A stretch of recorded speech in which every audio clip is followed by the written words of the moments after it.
Welcome to the Write Good Books podcast, the audio companion to WriteGoodBooks.com, with your host Jason Bougger. Hey everybody, welcome to the podcast. I'm Jason, and I'm here with our co-host Scott Michael Childers. How you doing, Scott? I'm doing all right. Glad to be here. Excellent. I think today we'll talk a little bit about dialogue. What purpose should dialogue serve, in your opinion? Well, it serves a couple of things. One of the big things that a dialogue should do is to bring out the character's personality or inform the reader on what the character is all about.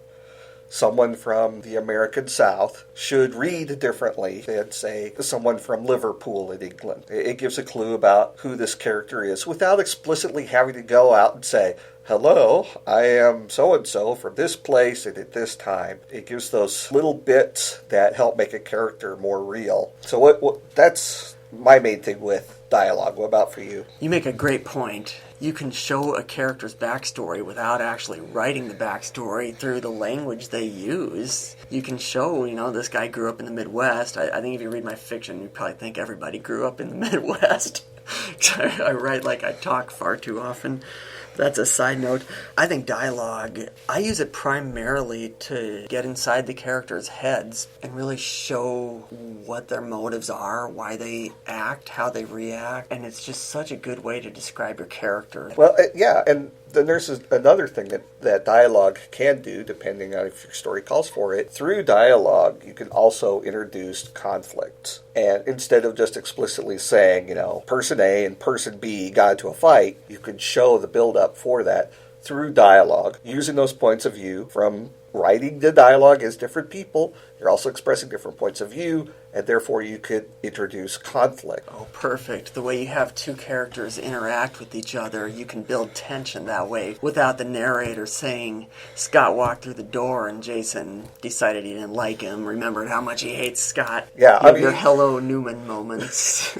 But you can definitely build tension. Well, isn't that what many stories are about? The conflict between points of view. It is, and if used properly, dialogue can push the plot forward. Yes, definitely. So it's a multifaceted tool. Dialogue is something that you want to do well because it imparts so much to any story you're writing. Even a short story, dialogue is even more important because otherwise these are possibly two-dimensional characters that you're narrating about. But if they could talk efficiently in their own voices, even in a short story, even in flash fiction, it increases that emotional investment they have in whatever it is that you're trying to say. Especially in a short story where you might not have a lot of time to build on a character. You're going to have to build them primarily through dialogue. One thing you don't want to do is tell the story entirely through dialogue. Yeah, it depends on the point of view that you're writing the story in. So we've talked about what it can do. It can do everything if you're doing it well. Yeah.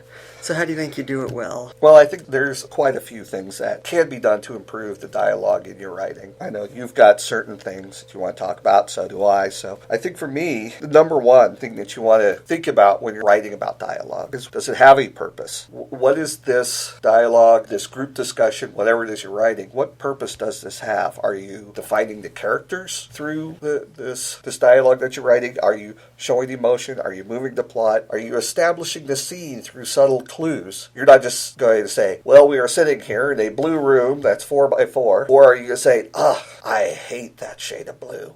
You're showing something about the characters and you're describing the room. So for me, the number one thing is, when you're writing dialogue, does it have a purpose besides upping the word count and page numbers? Right. You should never have meaningless small talk between characters. I mean, if you want to have a little bit to show how they interact, maybe. But even then, you are setting the stage by what it is that they're choosing to talk about. If it's just random small talk with no real purpose, it doesn't have meaning. It doesn't, and you don't want to use that just to fill up the page. You'll lose the reader. Yeah. I think it needs to be real. All conversation in your book has to be real, or you also lose the reader. So by real, can you expand on that just a little bit? Oh, just think about when you're having a regular conversation with somebody. What do you say? You don't use a lot of adverbs, and you don't filibuster. You don't talk for 10 minutes straight in proper grammar. Well, unless it is that person's personality. Oh. If that person's personality is that they will ramble on incoherently, then it makes sense for them to have a little bit longer piece of dialogue.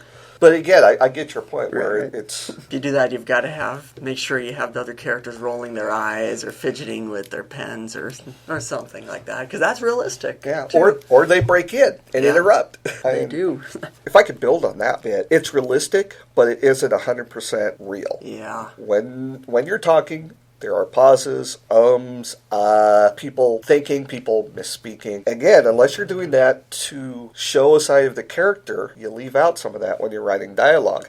It's supposed to evoke real speech, but it isn't. Yeah. Like a cubic zirconium. One of the problems I see in my own fiction and a lot of the submissions I see at Theme of Absence is the dialogue is the same. You can pick out a line of dialogue and you won't know which character it's coming from. Oh, okay. You see a lot of similarities, and I think it's very important that the characters talk with a unique enough voice so that you know who's talking. And I think ideally you should be able to look at a random piece of dialogue from your fiction and know which character that came from. Like, is that a problem you run into? Yes, I think when I'm going through first draft especially, I know for me, it all tends to sound like me, especially as I'm really early in my first draft.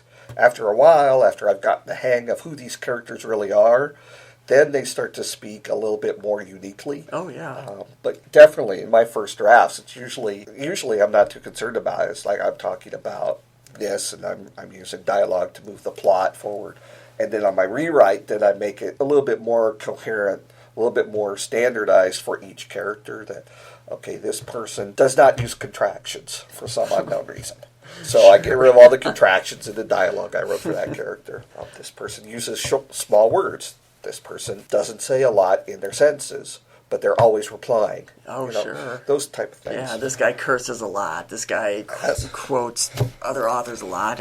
One thing I do on my first draft is I try to have somebody in my head for each character, for their voice, not necessarily their personality, but I'll take the language of someone I know or someone, a character in a movie or something and try to base their speech patterns on that person and then see what comes out of that and clean it up and make it more unique to that character on further drafts. But it's tricky. I know I've had a couple of friends read my book that said, oh, this character reminds me of such and such. And I say, no, it reminds you of me. It's just a different personality I have. So you're saying you have split personalities? I think all writers have to, don't we? We listen to the voices in our heads. And we write it down faithfully and 100% accurately. 100%. What are some don'ts with characters, or with dialogue? Well, with characters' dialogues. There you go. I think one thing I see in some of the drafts I've read from other people, and myself occasionally, is they'll throw in slang, and depending on what the setting of the book is, slang may or may not be appropriate. If you're trying to evoke a certain time period, yeah, slang makes sense. But if you're trying to write something that has no real specific time, it could take place just about any time, try to stay away from the slang. And that also goes with not just slang, but ways of speaking. If you're talking about current day versus where I write historical fiction, there were certain ways of speaking. It wasn't dramatically different, but if I started every word with dude while I'm writing about 1912, it's not going to work because dude had a different meaning back then. Yes, it did. You'll see a science fiction movie that takes place a long time ago in a galaxy far, far away where I believe one of the characters said, "What the hell?" That expression should not take place in a non-Earth-based universe where they have no concept of our hell. Well, and even if they did, it should have been that universe's version of hell. I mean, they have something similar, but the point is it doesn't add anything to that scenario. Right. What about you? Anything? One of my biggest pet peeves is when characters have a discussion where they tell each other things they should already know. It's for the benefit of the reader to convey the setting. As you know, it's 2015 and we're sitting in a room discussing writing. That should not happen in a story. And I've actually rejected quite a few Theme of Absence submissions because so much of the dialogue did that. Yeah, it does hurt the buy-in for the reader because then they have to sit there through this soliloquy. Yeah, when I see that, it really feels like you're saying, hey, look, we're telling a story. It True. Pull the reader out. Same thing with lots of Well, this might be a slightly different topic, but with your dialogue tags. Let's talk about dialogue tags for a while then. Yeah, I think we could. There's two schools of thought. You'll see some people that say said is boring, never say said, and then you'll see other people who only say said, or you're taking away from the dialogue. I'm personally a said guy. I don't like seeing he said quietly or he said excitedly. I don't like the word excitedly. So what you're in favor of is the idea that the emotion should be through the words and delivery as opposed to this tag at the end. Yeah. I believe it's Brandon Sanderson who says dialogue tags are a sign of weak dialogue. Something like that. I could see where you may throw them in occasionally. But yeah, I'm with you on that with using said. Because at this point, I think that it's almost invisible. Yes. And in some situations, when you're writing dialogue, you can drop it completely. Right. Especially after you've established voice for the characters, or it's just these two people talking. You don't need he said, she said, he said, he said. Oh, sure, because that gets repetitious too. Right. But let's talk about the other point of view with that. Why would someone say, don't you ever use said? I've seen some Pinterest posts saying said is boring. Use these words instead. Here's 150 adverbs you can use instead of said. Well, you can only exclaim so often. That's true. You can only express. Yeah. Now, there is a use for it sometimes, though. If you're trying to have short and sweet dialogue, you might want to throw in a helper verb occasionally. Yes, I think we both said that the emotion should take place through the dialogue itself. Yeah, I would agree with what you said about Brandon Sanderson saying it can be a sign of weak dialogue. As for tips for flow, you don't want your dialogue to be choppy. I don't like doing it, but I recommend you read your dialogue out loud. Oh, absolutely. You almost have to. Absolutely. Another thing that reading it out loud will help you do is if you're trying to write some sort of accent and by saying fighting, and apostrophe or all sorts of different, you're writing it to try to emulate the sound of an accent, and then when you try to read it out loud and you find that the sounds that your dialogue evokes are impossible for the human voice box to make, that's a sign that you've done some bad writing with your accents. Yeah. How do you feel about that in general? I tend to not do that too often. I might establish that a character has a southern accent, but I won't try to write a southern accent. I will do it, but I won't do it in an over-the-top manner or 100% accurate. Yeah. I will put in enough to evoke that this person speaks differently than the other people around them. Oh, sure. I might cut off the G in fighting, or I might have them say instead of ing. Yeah, in real life I say something instead of something. Right. I think I write something. But it goes back to that idea that we talked about at the beginning of this whole discussion.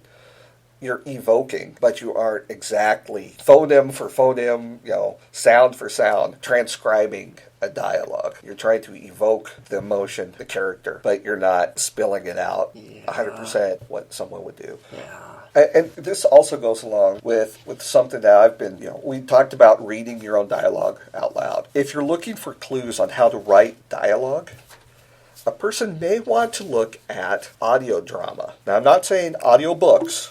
I'm saying things that were written or performed as like old-time radio show. There's some modern-day radio dramas out there that are exceptional because in a lot of those, they don't have narrators except very beginning and maybe occasionally in between scenes and at the end. Most of the story is told through dialogue. Now again, if they're performing, they have the opportunity to use inflection, pauses that written words don't have. But still, it gives you an idea how to structure a dialogue-heavy piece. So that way characters are unique, especially if you listen to a bunch of audio drama performed by the same troupe.